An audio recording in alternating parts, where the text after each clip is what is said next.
Ari kiai di lembur kekeh kudu poe Sabtu milu ka pemerintah sia haram sia teu milu ka pemerintah mah dengan dalil atiullah wa atiur rasul wa ulil amri borakas sia haram nu puasa poe Jumat gagah jasa tak kiai nuturkeun pemerintah sia ai pamarentahna nuturkeun aing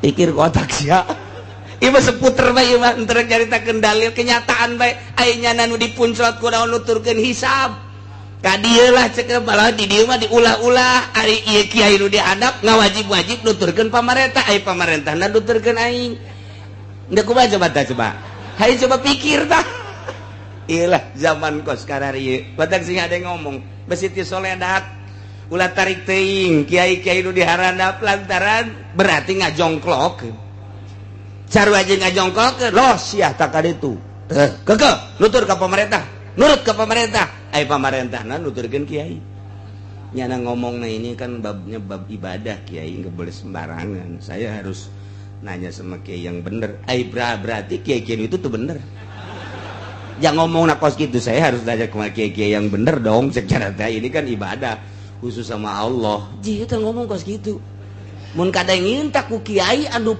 parah jasa anu ngaharam-haram puasa poe Jumat adukeun tajeun si eta kedajeng nyana bae geus ngobrolna ka ditu tah ieu mah seputar bae ulah kenceng teuing sapira piki wa taqdilana biha jami'a ma natlubuhu minal hajat wa tarfa'una biha indaka 'ala darajat tahun kamari pacekcok teh lebarana puasa bareng tahun ieu puasa teu bareng lebaran bareng yo benerna ieu adu dalil antara hisab jeung ru'yat papadambung eleh padahal hisab mah dhaif nyekelan hisab dan nyekelan kau dhaif tapi ingat ka Gus Dur yang lemah pun kalau dipegang sama yang kuat jadi kuat juga etalah bahasa Gus Dur nu kadenge kuceli kula ketika puasa berbeda Gus Dur kunjungan ka kaula nyaritakeun tungtungna seperti eta jadi nu kudu dimbakebah tetep bae ru'yat ya ngan nu ngaru'yatna kudu nu ecreug kudu nu bener hisabna kudu nu bener deui lantaran urang nyaritakeun hisab berarti eta teh taraje pikeun ru'yat bahasana ge ana hada imkani ru'yat sanyana bates kongang ru'yat imkan ru'yat mungkin jasa ka ru'yat darjatani fa aktsara minimal 2 darajah kaditu nama sabodo mun di bawah 2 darajah ulah dipercaya sakitu teh hisab cek kiai lamun teu genep darajah mah ulah dipercaya bener tak kiai nu ngomong kos kitu teu salah saeutik-eutik aja cek kiai lamun teu 7 darajah ulah dipercaya bener jasa tak kiai teu salah samenel-menel aja menel tapi timbul teu menel cek kiai lamun teu 8 darajah ulah dipercaya hisab mah bener jasa jadi nu salah tuh jadi salah mah tukang beca bebe jadi menarik datang ke jalan didorong-dorong blod da tukang beca eta nu salah aja tek sakebelna tukang beca mah teh ecreug salah ngomong ku pamajikanna ditanya ka mana narik didorong nu sugih tukang beca baca mimitina ge ngabohong aduh masya Allah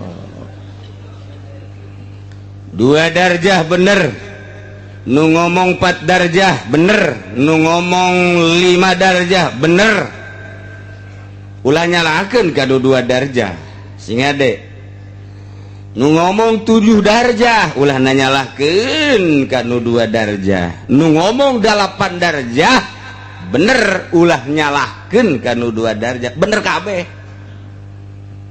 Sebab tamasa pira pikih mah fahkum bizahir, tinggal buktikeun ka lapangan, ja pikih mah kudu dibuktikeun. Nu ngomong kudu 5 darjah buktikeun ru'yat, nu ngomong 7 darjah buktikeun ja aya tempat ru'yatna, nu ngomong 8 darjah buktikeun ulah ngomong di jero kamar, ulah ngomong di majelis bae, ulah buktikeun ka leuweung. Pan eta teh ajang ru'yat buktikeun. Ternyata dina kitab karangan Habib Usman, kitab karangan Kiai Mansur, kitab karangan Kiai Junaid ahli palak Tangerang, kula boga kitabna. Boga kula mah kitabna lain sambarangan. Teu moal pati-pati ngawudu.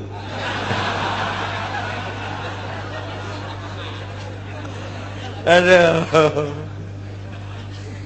Nu ngomong kudu 4 darjah buktikeun ru'yat, coba. Nu ngomong 2 darjah buktikeun ru'yat, coba ka lapangan tama sakadar utang hitung di kamar tama kos kitu mah bari nangkep pamajikan ge bisa ngitung kos kitu ieu. Bisa tama dihitung ku salakina ieu hiji 2 berarti di luhur. Atuh bisa tama ngan buktikeun ku ari besi anu keukeuh 7 darjat 8 darjat, coba ka tempat ru'yat 4 darjat ka ru'yat tah henteu. Ternyata ka ru'yat atuh ulah keukeuh. Ja ieu mah pikih. Nu keukeuh 4 darjat teu meunang kurang ti 4 darjat, coba ru'yat ketika 3 darjah ka ru'yat tah henteu. Ternyata karu'yat atuh ulah keukeuh, cabok ke keukeuh mah ku ahli palak. Ketika nu keukeuh 3 darjah, ternyata begitu ru'yat tuh 2 darjah setengah karu'yat atuh ulah keukeuh.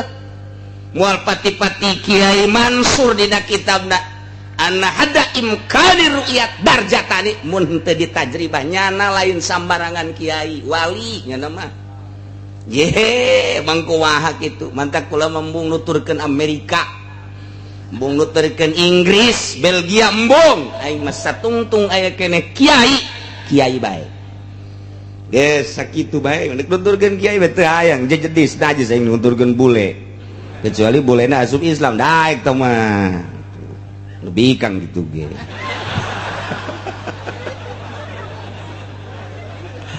Aduh, masyaallah. Nah, jadi ulah waka ngomong keras-keras, buktikeun. Bulana eta keneh, bumi eta keneh, manzilahna eta keneh. Eta keneh teu robah. Ketika diru'yat di zaman Bung Karno, diru'yat di zaman Soeharto, 2 darjah leuwih karu'yat kadeuleu. Kuno ru'yat teh kadeuleu begitu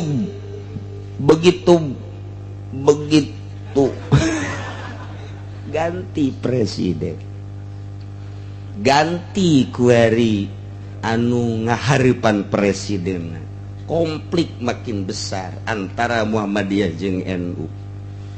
5 darjah teu kadeuleu bulanna anu silem apa matana anu kahalangan ku rupiah. Tinggal kitu bae tah mah ulah hese-hese. Haju jadina kitab tuhpah eueuh wayajibu ru'yatuhu di Sukabumi ja eueuh. Eueuh wajib kawajiban ru'yat kudu di Sukabumi bae ja eueuh. Eueuh kawajiban ru'yat kudu di Semarang Kudus bae ja eueuh malah di kitab nu penting sumuri ru'yati andai kata diketos ka deuleu bulan wajib. Diketos mah ketos. Entah kudu dicakung geus apa geus biasa diketos ieu mah dipangodokan jero jasa ngodokna kadeuleu bulan atuh tinggal dipanggil ku pemerintah bener sia henteu bener wani sia di Sumba tanggung jawab sa Indonesia sia awas dorakana sa Indonesia sia mun salah wani kula mah nu matak wani sia kula dibere duit henteu kula mah naon henteu wani atuh naon salahna make otak anu bersih make pikiran anu bening teu kudu aya poting-potingan isin ka negeri Mesir mainnya ru'yat kudu poting ya eueuh pikih mana nu kudu ru'yat kudu poting coba besi aya kitabna tapi kitab salaf ulah kitab kholaf mah jedis aing coba sugan di Raudhah di Tufah di Minhaj sugan aya di mana nu kudu poting ya eueuh ngisinkeun negara aing kunaon kos karari itu eueuh poting-potingan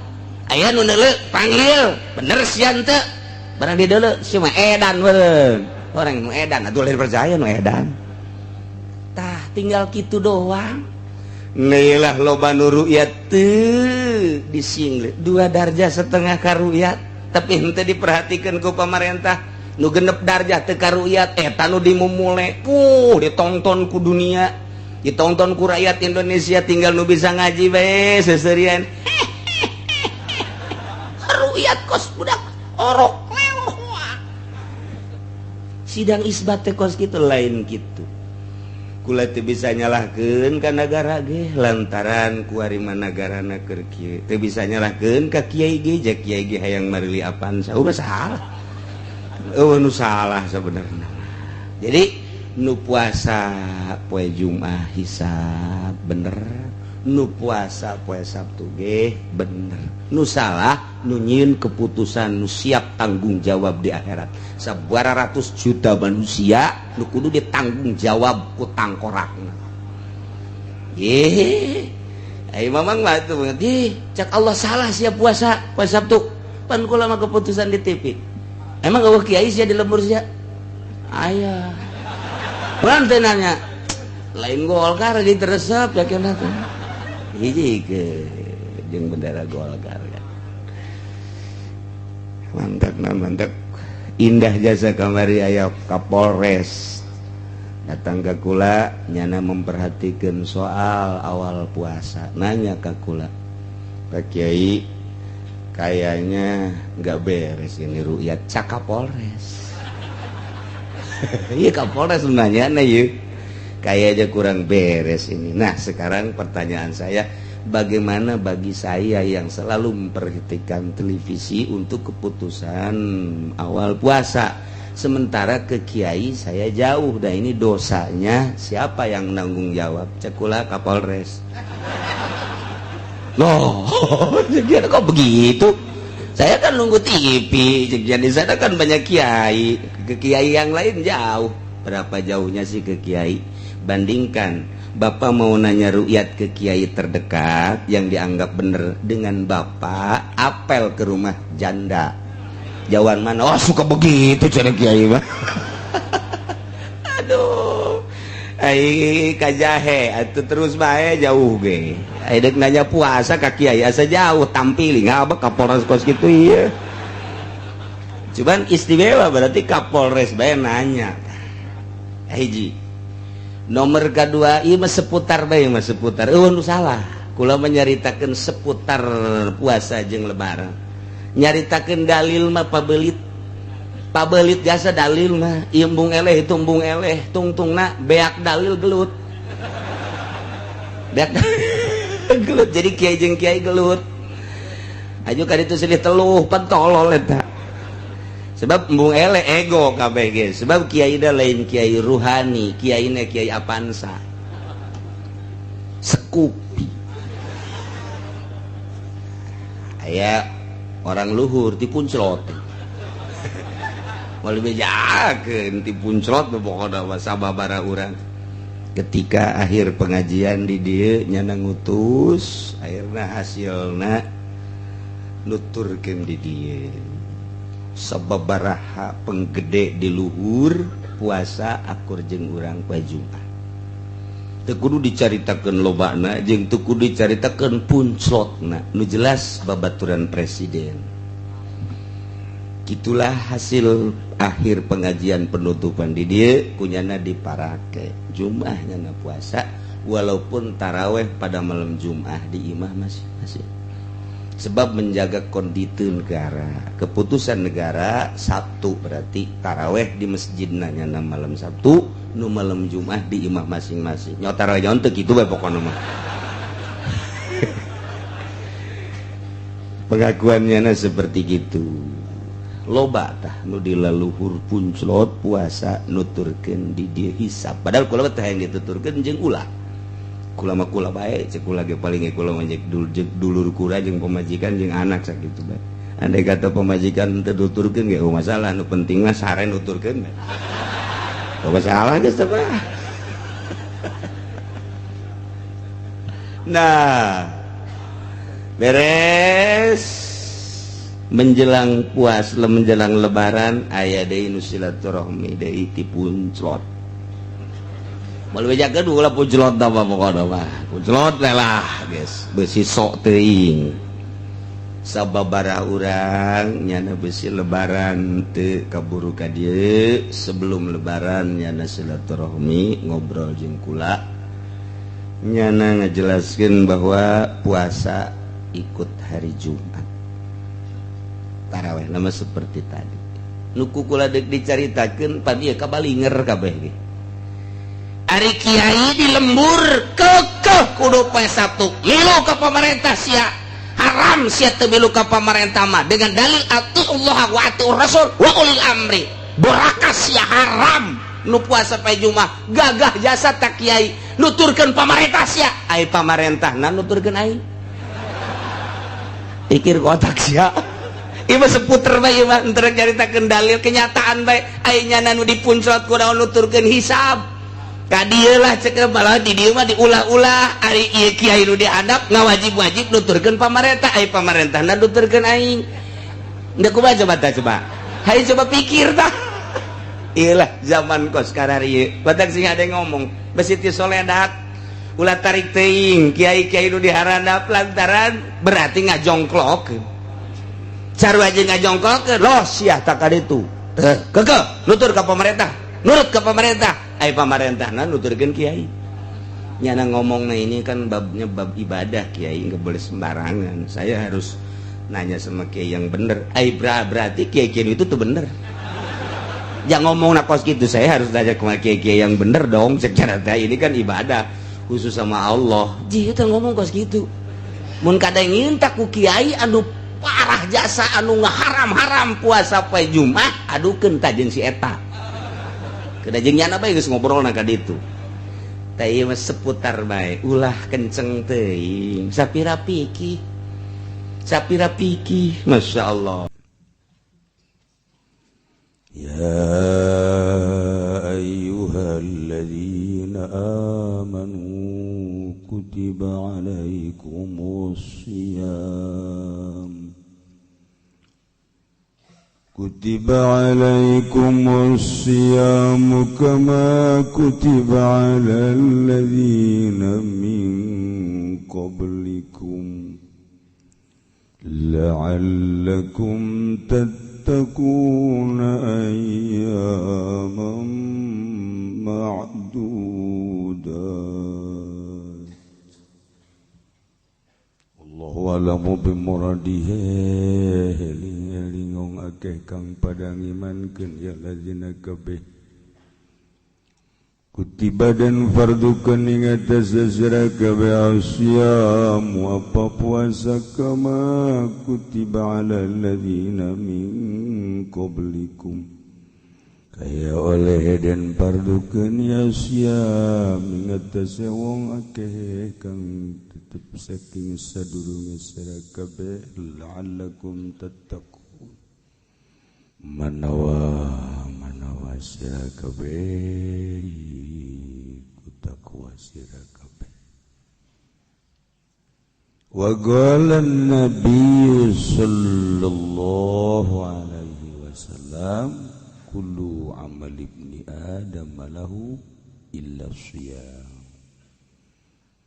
fa innahu li wa ana ajzi bihi utawi sakabeh amal-amal anak Adam ikut tetep kaduwe ibni Adam angin puasa fa innahu maka satuhuna syam ikuli tetep kadua ingsun wa ana ajzibihi dan utawi ingsun iku kang bakal ngawalas ingsun kalawan wasyamu junnatun lan utawi puasa iku tutup fa idza kana yaumu shaumi ahadikum fala yarfuth wala yaskhab fa in sabahu ahadun aw qatalahu falyaqul inni shaimun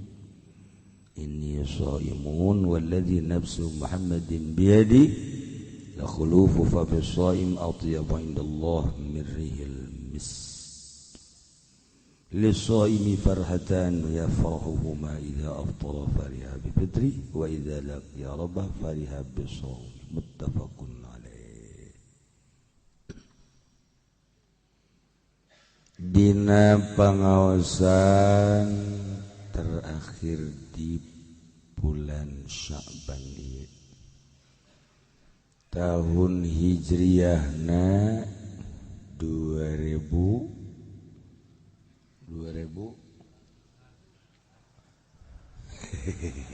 setengah ka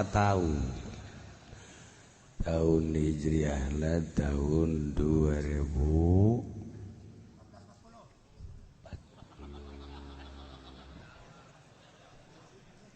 tahun itu naon ngaranna kitu tahun nana 2000 tahun urangna tahun sabaraha tahun gaji tahun sabaraha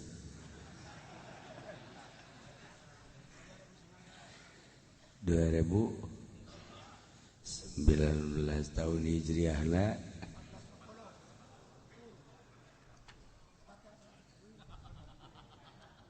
1440 hese jeung barodo mah horeng insyaallah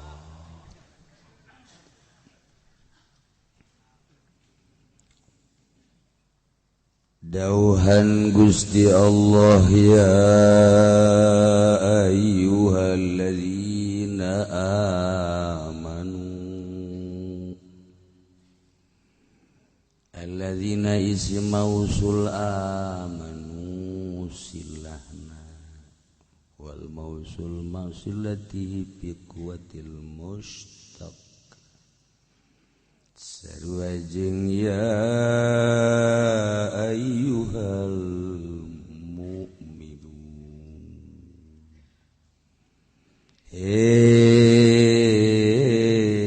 jelema anu percaya pangeran teh Allah percaya nabi teh Kangjeng Nabi Muhammad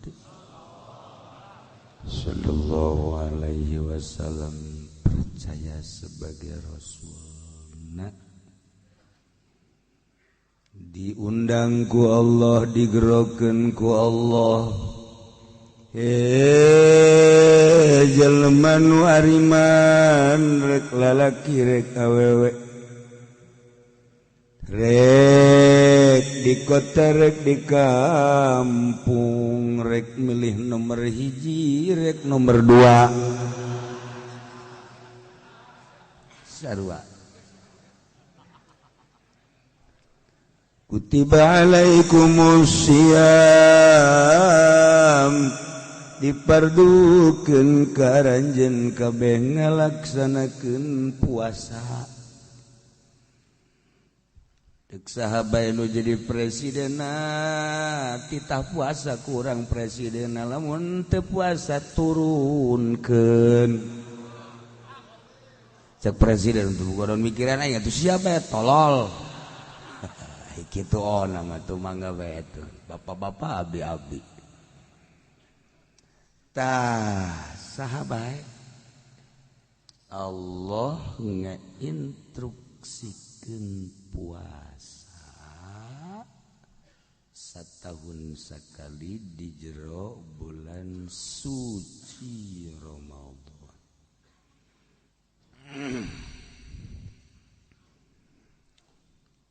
Gusti Allah teh nyebutna teh ya ayyuhalladzina amanu nu iman ka Allah jeung ka Kangjeng Rasulullah diinstruksikeun puasa Katolik mah ulah, Protestan mah ulah, Konghucu mah komo, Buddha Hindu ulah. Ke tamah nu mantap diulah kunaon kitu Gusti? Jang suluh neraka. Ieu inu iman, ieu mah yang penghuni geus pede jasa ka sorga bari jannya hokos kumaha sorga teh nadahum biwasbil iman besi majarkeun nu diinstruksikeun puasa teh umat-umat nu arayeuna we umat Kangjeng Nabi inte kutiba alaikumusiyam aranjeun dipardukeun puasa teh lain aranjeun wae kama kutiba alal ladzina min qablikum sakumaha diinstruksikeun puasa terhadap umat-umat memeh aranjeun kabeh. Jadi umat nu baraheula ge aya puasa. Nganduka bulan naon jeung sabaraha poe. Teu nyaho ya urang lain umat Kangjeng Nabi Isa. Ya urang lain umat Kangjeng Nabi Musa. Lain umat Kangjeng Nabi Sulaiman. Tapi orang mah umat Kangjeng Nabi Muhammad sallallahu alaihi wasallam la'allakum tattaqun supaya ranjeun teh jadi jelema nu sieun ka Allah. Ai geus sieun ka Allah mah takwa engkena make aturan jurdil jujur dan adil.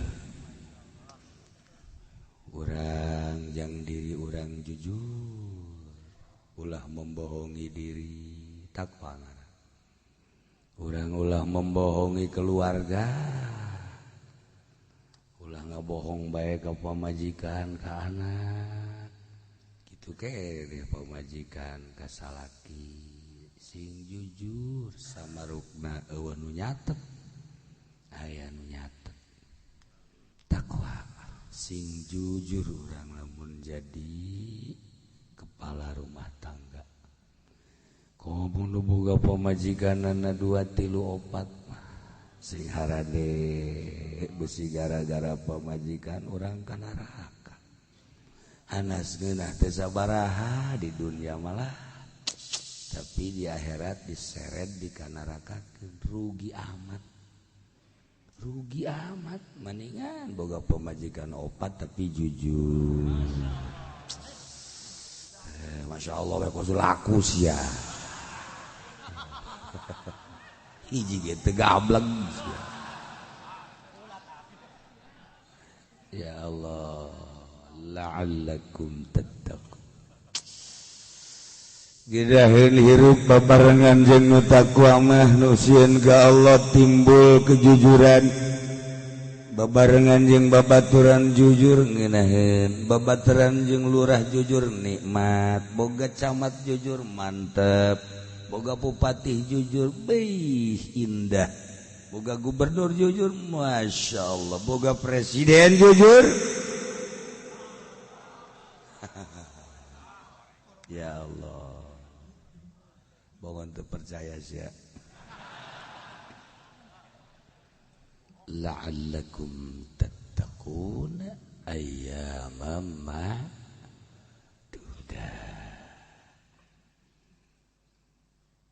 Tah ieu mah urang ngabahas masalah puasa.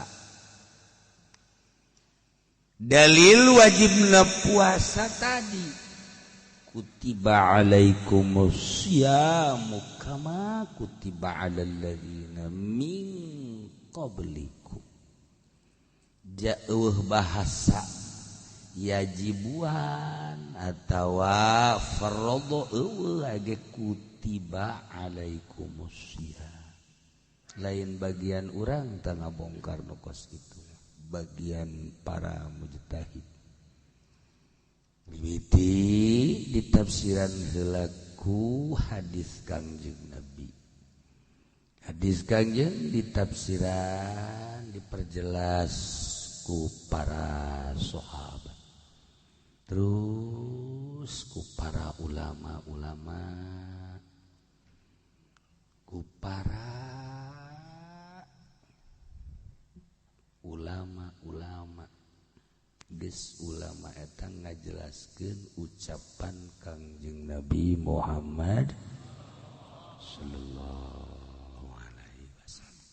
Kitu geus urang teu kudu langsung ke Al-Qur'an ya macana ge hese. Teu kudu langsung ka ucapan Kangjeng ya teu ngabarengan jeung teu ngaji Pak. Geus menang ulama cukup sakit menang ngolah para mujtahid. Teka zamanan di urang jeung Imam Syafi'i, Imam Maliki, Imam Hanafi, atuh eta be zaman guru-guru urang kamari. Aya Syekh Asnawi Caringin. Nu kamari aya Buya Cidahu. Aya Ki Bustami, aya Ki Yusuf Caringin eta bae eta zaman. Teu betah geus areueuh cenah Kiai. Nu kuari bae nu kuari mah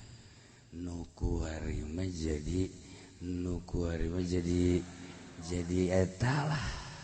Naon perebut bandera. Atuh masalah.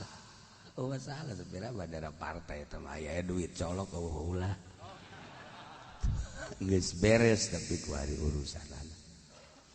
Aya anu keur cicing we kuari teh. Saha presiden nanya kiai nya. Ji atuh guru nanyakeun ka aing. Aing mah milih henteu. Pan milih henteu ih menyolok nu di imah bae. Beres. Milih lah.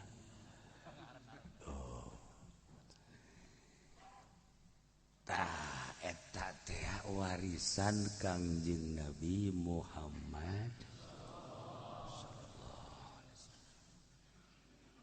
Ingat ka dongeng Abu Hurairah ka pasar. Cek Abu Hurairah, hei para pedagang-pedagang, hei para mukminin mukminat. Enak Abu Hurairah. Oh, di masjid tuh, di masjid. Enaon? Keur ngabagikeun warisan Kangjeng keur ngabagikeun warisan. Ai gara-gara nu dagang di pasar lalu patan ditinggalkeun dagangan. Mantap cenah ieu. Wow, aya nu mawa karung goni. Aya nu mawa karung macem-macem wawadahan. Wah, di masjid keur ngabagikeun warisan Kangjeng Nabi cenah. Barang datang ke masjid pedagang-pedagang tokoh-tokoh kabeh eueuh nu keur ngabagikeun warisan ditempo bae kieu ji aya geus belah ditu sagunduk belah ditu sagunduk pan Abu Hurairah jelema nu tilok ngabohong kok ngabohong nya nama pan jelema jujur nya mah pan kuari ngabohong aneh balik deui ka pasar Abu Hurairah keur kieu bae diu. Hai Abu Hurairah. Naon? Kakarak waris ya ngabohong. Aing macan orang ngadenge sia ngabohong kakarak ayeuna kabawa ka akhirat sia. Cak Abu Hurairah emang aing bohong naon aing? Cenah tadi di masjid keur ngabagikeun warisan. Atuh emang ge. Dah aing datang ka ditu usah saha. Aing hanas mau karung goni tah. Wah, aing mau kantong keresek aing. Wow, aing siap-siap ya eueuh.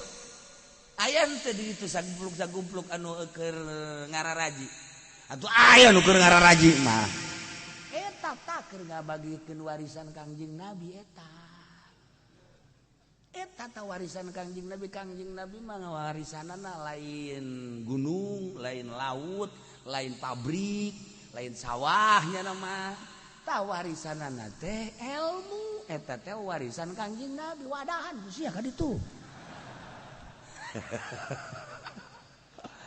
Oh eta ye mantap al ulama'u warasatul anbiya. Tah ieu urang kuari keur perebut warisan ieu. Ayo aya nu kaharup hayang gegeraan meunang meureun nyana. Horeng hees.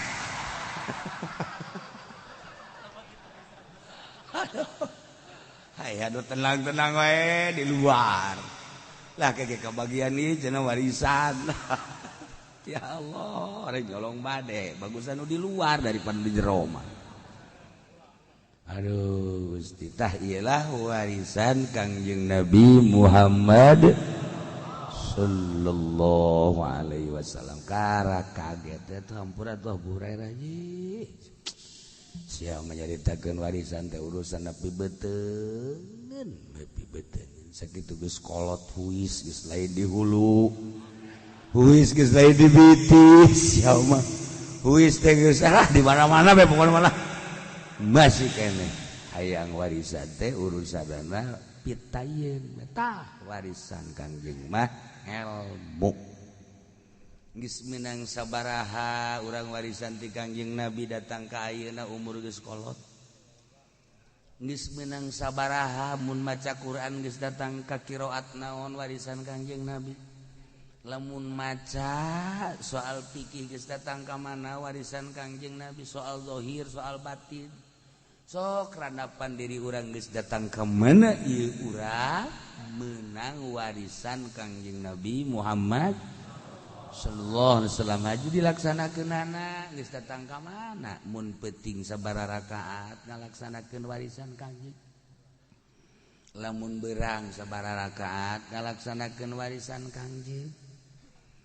Terus tak ieu warisan Kangjeng engke kan bakal ditanya urang maot bakal kapanggih sabaraha meunang warisan jeung sabaraha ku urang dimanfaatkeunana. Masya Allah sing hade ku ari mah ulah sok asa aing ulah sok kokomoan sebab naon maot eta glepek can orang tiba heula pemilu datang ka Pararae kuari mah Pararae pemilihan umum datang ka Malalawdar budak dek milih raja datang ka korban-korbanan kacapean ngitungan suara. Ya Allah ya Rabbi isin gadengena ke luar negeri itu datang ke Pararae gitu polisi itu bisa ngamankeun buah polisi ge Pararae gede segala TNI itu bisa ngamankeun amankeun atuh teh ulah datang ke Pararae nya anu jadi raja na rakyat anu malodar. Masalahnya paeh mah ajal tahajud ti isdeui we urang. Isdeui paeh mah teu lain sebab eta ajal janu teu ngitungan sora ge paeh mah atuh kumaha sia bae atuh. Masyaallah. Yajibu shaumu Ramadan biahadi umurin khamsah. Wajib ngalaksanakeun puasa bulan Ramadan ku salah sahiji perkara nu 5. Hiji ahaduha bikamali Sya'ban 30 yauman. Di mana bulan Sya'ban 30 poe geus bae tambah ulah nyaritakeun ru'yat ulah nyaritakeun hisab puasa bae sebab tanggal 31 Hijriah tanggal 32 geus 30 ieu Sya'ban langsung puasa sia emang puasa dalilna geus 30 poe bulan Sya'ban emang geus ru'yat ulah nyaritakeun ru'yat memang hisab ulah nyaritakeun hisab wana mah puasa bae geus istiqbal bulan Sya'ban langsung puasa hiji Nomor kedua wasanya biruyatil hilal fi hakiman ra'ahu wa in kana fasiqon. Ieu jelema tukang main gapleh. Beuh jago balak genep na. Geus di luar kepala balak genep teh. Masyaallah. Hebat. Jangan mah bah eta gapleh teh di babawa bae ka masjid ge di babawa. Siapa orang Lampung bloon ya kari eta kan balak genep aya nu hiji deui nu aya ecengan teh mah kartu naon ngaranna kartu naon nu aya ecengan teh goblok kolot-kolot apa berarti bak biang kerok ya nyahoan remi cengkeuna teu pantes kolot nyaho kartu kos kitu kudu ge lamun ditanya tak wari we ditanya ye nya ari surat Al-Isra si surat nomor sabaraha teh nyaho lah karemi mah jago jasa ditanya surat Al-Isra teh nyaho geus mah calon neraka sana masyaallah kan ieu jelema tukang main gapleh jeung sajabana pasek berarti tapi nyana neuleuh bulan neuleuh bae teh kana bulan teh ya Allah dibere cekas matana ta eta lamun aya jelema ningali bulan walaupun manehanana pasek main remi aya di nyana main gapleh aya di nyana catur aya di nyana kadang mabok aya di nyana komo main bola mah geus pokona nyuruntul bae geus teh nyaho teh nyaho kornel kos pamarentah kuari okret los terus ieu main bola ge kan aya wasit sebenarnya mah tuh main bola ge acak-acakan wasitna kornel trit tuh kan offset trit kuari nyarolonong bae wasitan tapi di ditu teh mah di Uni Soviet di dieu mah biasa kudu aya wasit cenah ieu mah wasit ge milu main eta ku tolol da wasit milu main teh eta jelema pasek ningali hilal baginyana nu ningali hilal wajib ngalaksanakeun puasa kana pasek wa in kana fasikon sanajan pasek sebab jangnyana mah yakinnya na sorangan nu ningali bulan wajib dua salisuha bisubutihi fi hakiman lam yarahu bi adli syahadah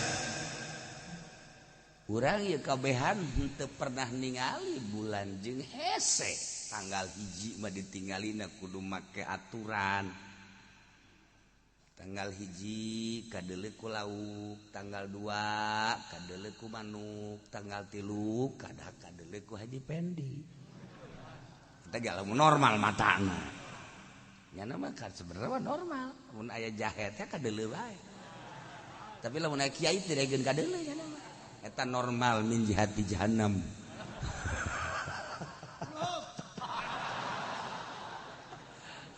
mata teh kumaha dibiasakeun kan mata mah mun urang biasakeun maca Quran sanajan rabun teh kadeuleu bae teh Quran teh urang lamun dibiasakeun maca kitab sanajan rabun kadeuleu bae teh urang biasa maca koran kadeuleu bae jelema anu ngabiasakeun main gapleh kadeuleu bae teh kadeuleu bae gapleh teh kadeuleu bae di mana bae ge urang ngabiasakeun sok neuleuhan awewe kanyahoan bae kadeuleu bae teh di mana bae kadeuleu bae jadi mata teh kumaha dibiasakeun mantap engke di akhirat teh hese malaikat teh henteu hese sebab kadeuleu ti dunia keneh geus kadeuleu urang kumaha kabiasaan kokos bata urang lamun dipake ngaji teh tunduh bae kabiasaan tapi lamun nonton TV tilok tunduh komo WA-an misqala dzarratin syarra yarah teu daek tunduh Tapi asal datang we ka majelis aju bae. Atawa ka masjid, masyaallah. Batur geus wairil maghdubi alaihim waladhdallin karak beunta emang geus salat ieu. Aya teh jelema nu kos kitu teh. Aduh. Teu pernah digali urang kana hilal. Ternyata horeganan aya batur nu ru'yat lapor ke pemerintah. Kemudian ditetapkan ku pemerintah tentang pengakuan ningali hilal dengan predikat adli syahadah. Aya adil syahadah, aya adil riwayah. Adil riwayah mah abid adil cuman sebatas riwayah. Awewe jujur adil sebatas dongeng carita. Dipakai saksi mah teu bisa. Tapi ya mah adil syahadah lalaki. Jadi katilu diwajibkan puasa teh kudu ditetepkeun kana hilal.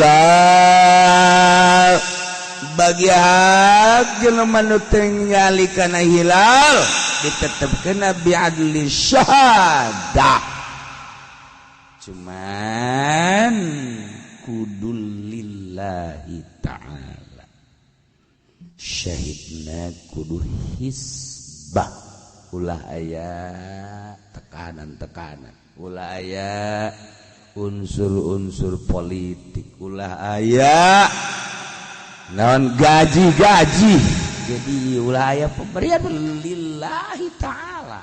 Waduh, geus esek wari di Indonesia nu kos kitu. Anu bener-bener hisbah lillahi ta'ala. Bahkan kadang di urang man nu lillahi ta'ala teu diterima sebab geus gondisikeun.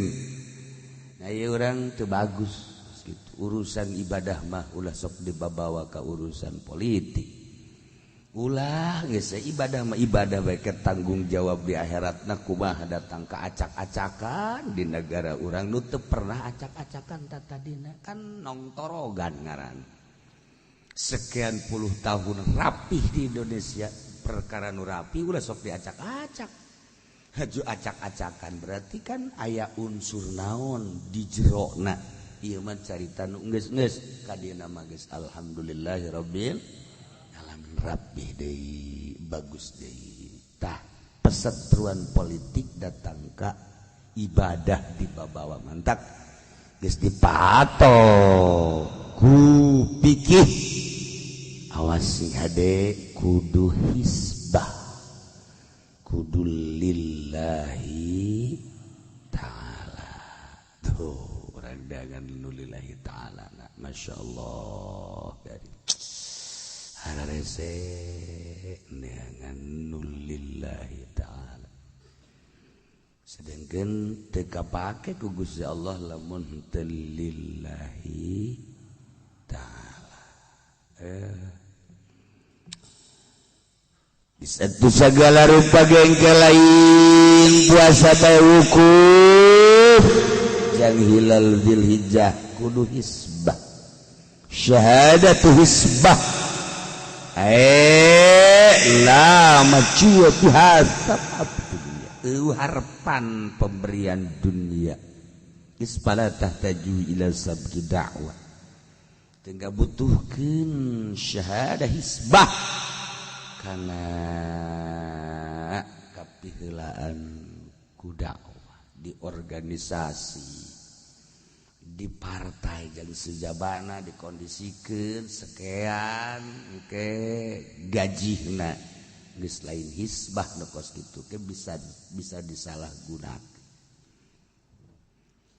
2 3 4 warabi'uha bi ikhbari adli riwayah mausukin bi sawaun waqa'a fil qalbi sidqu amla au ghi mausukin bi in waqa'a fil qalbi sidqu. Wajib ngalaksanakeun puasa teh ku berita ku caritaan jelema adil riwayah anu kaandel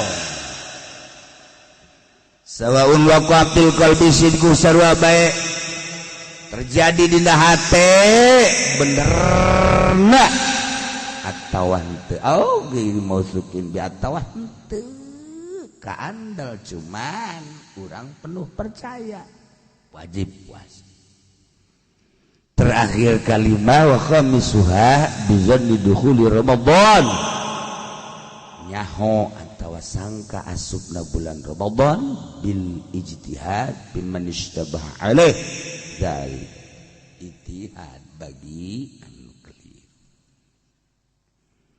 ieu makan caritaan pikih urang maka simpulanana ieu urang siap dek ngalaksanakeun puasa di jero bulan Ramadan kudu nyaho waktuna iraha maka urang tunggu berita ru'yat di pemerintah tungguan berita ru'yat di pemerintah adapun hisab urang caritakeun menurut hisab qot'i jatuh poe naon jeung sabaraha darajat ini jelas urang kudu nyaho heula bahwa eta teh tanggal hiji Ramadan ulah datang ka sailu-iluna kudu nyaho tunggu berita di pemerintah iraha tanggal hiji na nyana teu meunang ngaberitakeun memeh ru'yat kudu setelah ru'yat tahun-tahun nu urang geus kaliwat Menteri Agama pernah ngayakeun musyawarah jang ru'yat 2 hari atau 3 hari sebelum ru'yatnya geus musyawarah beritana berita setelah ru'yat bahwa ru'yat tanggal padahal di nyana musyawarah memeh ru'yat aya kos kitu eta di negara urang kaharti teh sih omongan aing ge teu pati kaharti teh omongan aing aing ge teu kaharti hartina pernah terjadi musyawarah jang netepkeun tanggal hiji Ramadan nyana ngamusyawarahkeun hasil musyawarah ditentukan jatuh tanggal 1 Ramadan teh hari anu eta teh hasil ru'yat padahal ru'yat teh encan nyana geus ngamusyawarahkeun hasil ru'yat pan ru'yat ge encan tah pernah terjadi di Indonesia seperti itu moal dibejakeun ku kula menteri saha moal dibejakeun kok cenah kieu nyanyahoanan lain nyanyahoanan nyaho tolol manusia nyanyahoanan nyaho tuh seperti eta ai kudu dibejakeun tah kudu lagi ru'yat heula beres ru'yat atur mendek sidang-sidangkeun karak beritakeun ieu mah sidang padahal hasil ru'yatna geus 3 poe memeh ru'yat geus 4 hari anu ditayangkeun di televisi nyana nama di imah padahal nyana nama di imah geus disorot tajang tayangan tadi Indonesia pernah terjadi seperti eta nanaona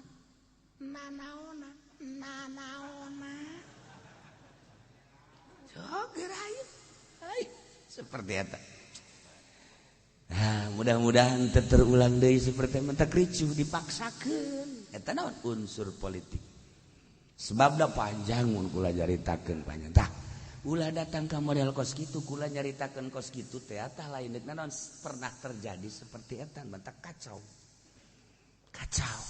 ulah tuh ru'yat beritakeun teu pernah sepanjang orang hirup di zaman Bung Karno terus datang ke Bung Harto teu pernah aya naon akur bae ru'yat jeung hisab sok ya pernah terjadi sakali lah tah Mas unsur politik ai kunaon kamari ieu hantem-hanteman aya naon teliti seperti eta deuk nanaonna tanggung jawab di akhirat teh bakal kumaha samarutna kumaha ieu teh ibadah kula ngamejakeun teh lain nyaritakeun aib ieu mah lain nyaritakeun kagorengan aing salah tante sih ya pernah terjadi seperti eta ulah pajar teu nyahoeun kitu maksudna ulah pajar teu nyahoeun rakyat teh nyana boga kalakuan kos kitu ulah pajar teu nyahoeun mah diberitakeun sama maksudnya mah kos kitu ulah pajar teu nyahoeun tah aing bae ge nu ti loka mana aing ge tungtungna mah tah sopan jasa tah aing mah ngobrol aing ge asa ka Haji Pedi ai ka Haji Pedi mah pan aing menyap abdi atuh teu sopan teuing aing Berarti aing ya, jadi berarti sia kadaleuna haji pendi kabeh bok aing. Tah, aing bae ngerti ka mamana nyaho, gitu maksudna. Terjadi seperti eta. Nah, ieu ulah sampaikeun ka terjadi deui ieu ibadah. Real bae sih, real kon real. Real, siapa haju kadinya dia heran aing mah. Aing ngageclok omong real. Ai sia nyaho teh real maksudna. Ayo. Nyaho sia mah di bawah hongko nyaho henteu. Masyaallah. Ibadah nu lain-lain mah sabodo, nu lain mah sabodo, tapi ibadah masih ngade. Ulah datang diguclak-giclakeun, aslikeun, ruyat henteu. Karasa ieu ka hate urang ge. Karasa ka hate ai heueuh baru ruyat diberitakeun ruyat henteu diberitakeun. Atuh nyulusup ka nyerat oh heueuh. Ieu mah teu narima, urang teh teu narima. Manya si ruyat, manya si henteu. Tah datang ka kos kitu. Masyaallah. Guys, kesimpulan nama orang diinstruksikan ke Gusti Allah puasa hukumna wajib setahun sekali di jero bulan suci Ramadan kudunya hokana waktu nayakna tanggal hiji maka orang tunggu tanggal hiji na poe naon tunggu berita ti pemerintah surut sihatihi arba'atu asya syarat sahna puasa 4 perkara. Hiji Islamun lu beragama Islam. Luar daripada agama Islam teu wajib ngalaksanakeun puasa. Tapi Hindu mah puasa, Hindu emang teu puasa, puasa. Buddha puasa. Nyana puasa. Jadi puasa mah boro-boro Islam. Hindu ge lamun puasa sakti. Hindu orang Hindu teh sararakti. Bisa hiber nya mah bisa hiber bardiuk. Urang Hindu. Urang Hindu aku sakti-saktina nya mah sila kieu. Di kapal bisa hiber. Masyaallah. Saktinya.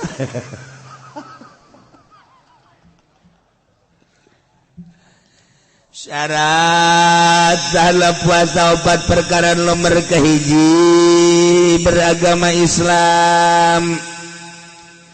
Nomor kedua Islam teh artina percaya ka pangeran Allah. Percaya ka Kangjeng Rasulullah, Kangjeng Nabi Muhammad sallallahu alaihi wasallam. Percaya ke Allah sebagai pangeran mengucapkan la ilaha illallah tapi terpercaya karena karasulan Kangjeng Nabi henteu dibarengkeun jeung Muhammadur Rasulullah terjadi iman. Kajentingna la ilaha illallah percaya pangeran teh Allah tapi teu iman ka Kangjeng sebagai Rasulullah henteu dilempengkeun la ilaha illallah Muhammadur percayanya dah ka Kangjeng Nabi sebagai Rasul sadajan percaya ka pangeran Allah tetep can iman teh kos kitu luhur amat ka Kangjeng make dideretkeun jeung Gusti Allah la ilaha illallah Muhammadur Rasulullah ya Allah luhur amat eta kaluhuranana sampaikeun ka teu sampurna seseorang iman ka Allah tanpa iman ka Kangjeng Nabi bau wahara amat ka Kangjeng nu mantak lamun urang sering maca sholawat ka Kangjeng sinaran wajah urang cahayaan cahaya sholawat di akhirat geus moal hese Kangjeng Nabi ketika dek nulungan teh sebab geus aya cahayaan dina beungeutna oh iya moal kaliru Kangjeng Nabi kajenting urang ieu ngomongkeun Muhammad Kangjeng Nabi ka sia Muhammadan cahayaan ya kunaon sok buludanan sia eta nyumbang apa nyokot berkat di cedek kula nyumbang pan eueuh sinaran nyokot berkat ge aya dibagi ku panitia mah sia mah malingnya sangaran sia tuh lain aing teh nyebut berarti loba nu tersebut ka sia tah teu hiji agama Islam nomor kedua wa aqlun boga akal yakni tamyiz di satu nu edan teu kudu puasa di Indonesia mah jarago jasa sekaligus loba jasa nu edan ka imah kiai-kiai beh di Bandung di Cianjur Sukabumi Tangerang Serang Bogor eta bisa dikondisikeun edan herannya berat seperti etalah percaturan jeung perputaran politik datang ka nu edan-edan dikondisikeun datang ka nu edan dikondisikeun nah saha nu edan urang teu nyaho aja nu ngondisikeun saha seperti eta us macem-macem anu dipeupuhan di Pandeglang mah wah yo sia wadena beunangna ku urang Pandeglang dipeupuhan beak ku urang Pandeglang mah bawa ka polsek eta di Pandeglang mun di Tangerang mah di rantai ujianna di paehan di Tangerang mah ulah ka dikira kajawaraan mah kajawaraan ayana di Pandeglang nu sok maehan urang Tangerang sial ta Tangerang kajawaraan mah elmuna meunang nyokot di Pandeglang aya nu jadi jawara di Tanjung Priuk emang urang mana aya nu jadi jawara di Induk baheula di Jakarta emang urang mana yehe benteng anu ngacak-ngacak Karawang emang urang mana eueuh dongengna urang Pandeglang joget di Karawang eueuh tapi urang Tangerang urang Karawang dibawaan ka urang ka Tangerang ka dia di Karawang teh hubungan bilateralna geus jadi je kajenting nu kolot ceurik ya teh didenge je geus puguh mobil mah dijual buruan dijual eta kan jawara ngaranna nu geus jawara di Pandeglang mah jawara masih salat keneh Tangerang mah anti salat jadi berarti kan di Tangerang mah main-main urang Tangerang mah ilmu menang ti Pandeglang menang ti Kulon di Pandeglang mah jawara salat keneh kecil jawara salat mah tuh di Tangerang mah geus teu nyaho salat teh nyaho naon Tangerang eta jadi jasa ngajawarana emang kumaha gitu je urang Pandeglang mah boga ilmu doang tapi ngalaksanakeun mah henteu tapi lamun geus gerak urang Tangerang beak ujianna eta kos kitu Tangerang mah sableng ya tapi lamun geus-geusan ngajawarana jadi imam masjid siapa Tangerang kos gitu ayo ulah lamun nyaritakeun seputar kejawaraan Tangerang nyaho jasa diaduna urang Tangerang jeung urang Pandeglang diadu nyaho kan moal dibejakeun anu jadi jawara di ditu di Tanjung Priuk di Induk dan urang Tangerang kabeh tah eta pokona asal geus make gelang bahar di katuhu lain deui gagal bahar teh kan ulah salah aya nu dipake di kenca aya dipake katuhu eta teh nilaina lain tapi sia betul nyaho jawara gede ilmu kajawaran dipakena mun urang deuleu gelang bahar dipakena kenca apa katuhu dideuleuh lah ku urang kenca keneh ya naon tapi lamun geus di katuhu lain deui wah tah urang Tangerang mah katuhu mah emang naon tanda nang tangan jeung eueuh kasieun katuhu udah nuturkeun sia ka dipake katuhu kalau anu nyoba deui jago henteu sia petengkreng dong iyo